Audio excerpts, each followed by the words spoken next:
So we've been actively responding and communicating with people on our Facebook. And one of the questions that continually comes up almost daily, why are you doing it in the 70s? Why are you not updating it to current times, current challenges?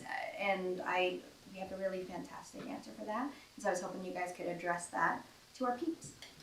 Well, my first thought was to make it contemporary, make it relevant today, to today. And as I got into it deeper and deeper, I thought, no, the issues are timeless. And the idea that Jimmy's faith crisis is universal. What triggers it, whether it's women's issues or science or archaeology in the Book of Mormon, it doesn't matter. Right. It's a crisis in faith.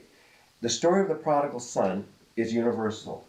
The story of a family in crisis is universal. Well, Michael, from a director's standpoint, I know that we made the decision to do 70s as well, because when you watch a show, you know, like you said with Grease, Well, right, yeah. I mean, so my thinking is like when you watch Grease, because Grease is set in the 50s, or in a movie like Stand By Me, they're not dated. Like 50s is always the 50s. The 50s is the 50s. Yeah. It looks like the 50s. It has a time and place. You Look know? at the Saturday's Warrior video made in the 90s. Right.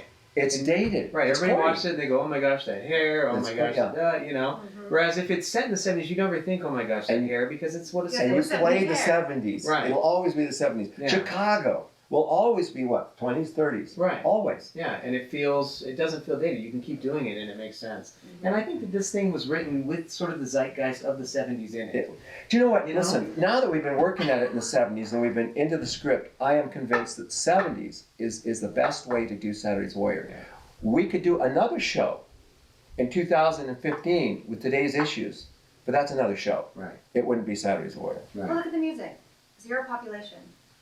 When we first started working on this, I didn't understand what zero population was because it's not necessarily relevant now. But since we have an historian, we have a fantastic song, we need to be able to understand that this was a Right. real issue. Right. And even now, looking back at how ludicrous some of the things in zero population, you know, with the Some of the Ehrlich and predictions, some yeah. of the Some of the predictions. Well, you mean the have guy been- who wrote the book, Yeah, Zero yeah, Population. exactly, wrote the What, book, what, Zero what else did he Population. say? Did he say by the year 1980? 84, we're 80 going to be rationing food? Or Yeah, by 1980, Oh yeah, the guy we who should wrote all the be book starving to yeah, death. said by at this point. mid-80s we'd be starving to death. Yeah.